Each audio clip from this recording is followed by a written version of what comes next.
Aye, irreecha kana akkuma beeknu waggaa lama dura suuraa Finfinnee irratti waggaa 150 booda qabsoo uummanni Oromoo godhan keessattuu qabsoo qarree fi qeerroowwan godhaniini asitti irreecha kan keenya bifa waatiin kabajanneera. Bara darbe sababa koronaatiin hafullee mee uummanni kan keenya tokkummaa isaatiin waan sana argateera. Kana caalaas immoo lafas ta'ee lafee sadeeffachuudhaa fi tokkummaa akkamiitiin otoo dhaabbatee gaariidha jetta.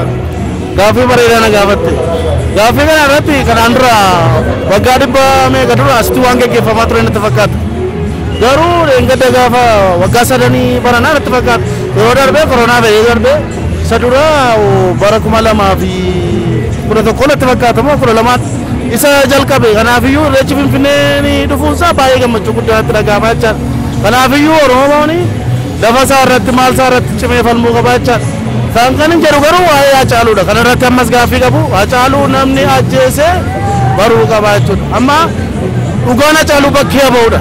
Kan garoorumti qoonni guddaan dhugaa kan baay'ee qirqoo hin hafe. Dhugaan Hacaaluu bakkee ba'u bakka. Akka uumamaa gurraacha garaan garba. Ukicha magane ba hale moro batalila ya imale wa murte si wa manunu dubte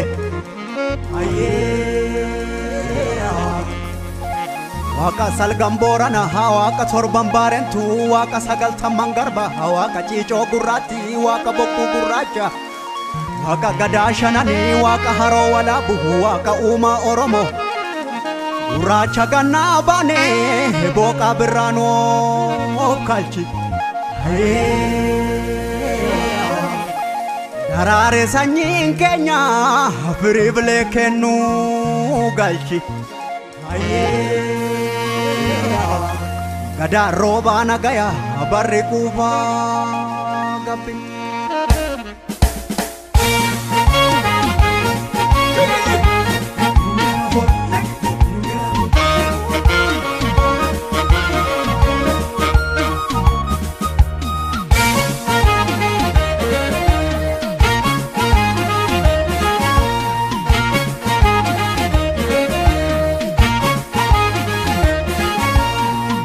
Umaha guracha guracha umamnis guracha Resi yo birano fugalani rabib gumacha Badesi kan toluti bahani birangara malkala Uganil marabiti kadado ebisi saharkai Oh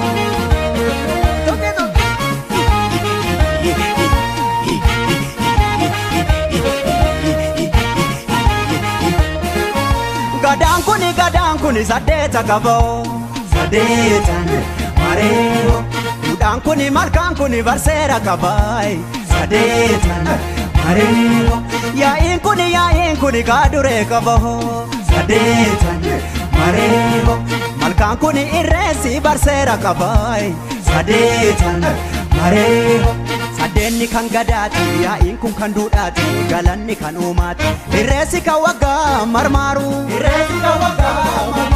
umati amanetu umaman kadannetu harara sargannetu bilani Oromo makatiriru uda Oromo ta goranne sabu saba Kenya ndagane harkatti barjida qabanne puma masanza ganne uda Oromo ta goranne sabu saba Kenya ndagane waaqeffatoota harkatti barjiidhaa qabanne waaqeffatoota uumaa buuma masaan saganne waaqeffatoota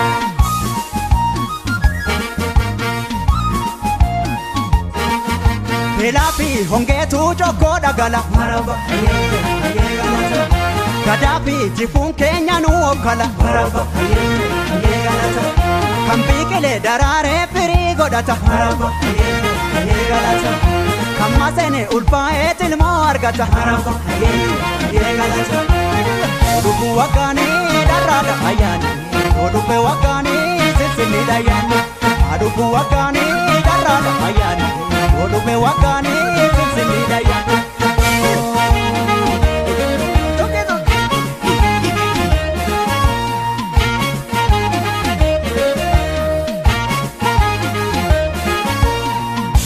Umaha gurraacha uume gurraacha uumamnis gurraacha Reessi yoo birraan dhufu galanii rabbiif gumaacha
Duumessi kan tulluutti bahanii birraan gara malkaa dhaqu.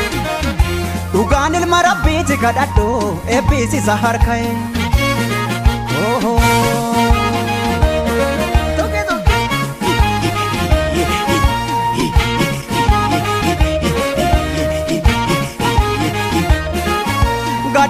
Gadaan kuni saddeeta qaboo saddeetan mareeho.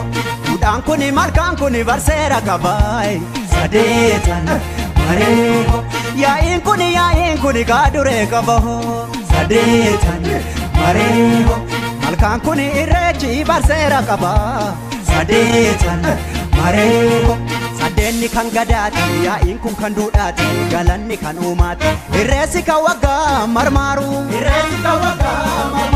uumaatti amanneetu uumamaan kadhanneetu haraara sarganneetu. Bilaani Oromoo malkaatti hiriiru duudhaa Oromoo ta'a qoranne safuu saba keenyaan daganne harkatti barjiidhaa qabanne uumaaf uumama isaan saganne. Duudhaa Oromoo ta'a qoranne safuu saba keenyaan daganne harkatti barjiidhaa qabanne uumaaf uumama isaan saganne.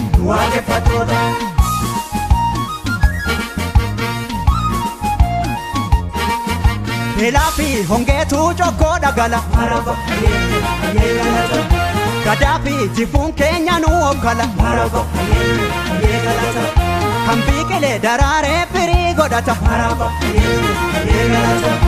kan maseene ulfaa'ee tilmoo argata. Oduu waggaanii dharraadha ayyaani oduu waggaanii sinsinniidha ayyaani oduu waggaanii dharraadha ayyaani oduu waggaanii sinsinniidha ayyaani.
Coffee Studio.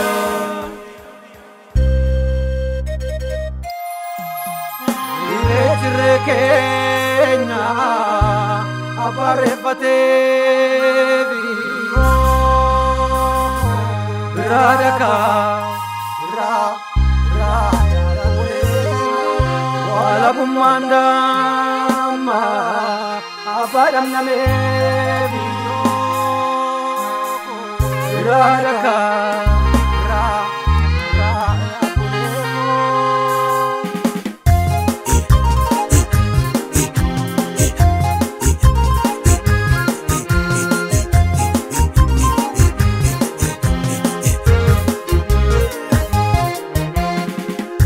Gadaa dhufee akkam taata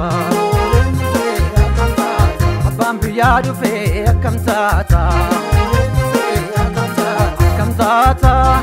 akkam taata reechi dhufee reen tokkummaa gadaatu dhufee bilisummaa mura finfinnee baattan sirbaa dhibbaa keenyatti maamnu jibbaa warra guulallee mirgaan gallee warra eekaa tokka bakakka ragalani teegadani rabeebee tufaa milkiin nufaa harri gadaa dhufee akkam taata abbaan biyyaa dhufee akkam taata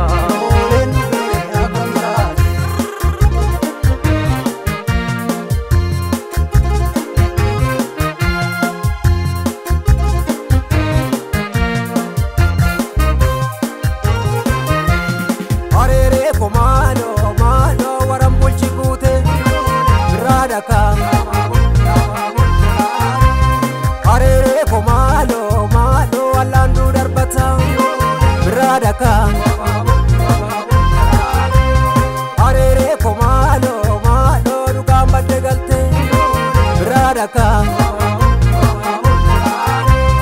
Arere komalo malo ayyaantu targata biradaka Tokkummaan sabaa mee amma mungaa warri nu miite mee suma jirti Nitika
me amma munga bro managa wari nu mite me suma jirti bro sala jirti itika lesi kanjara mortu itime lesi kanjara mortu itika lesi kanjara mortu itime lesi kanjara mortu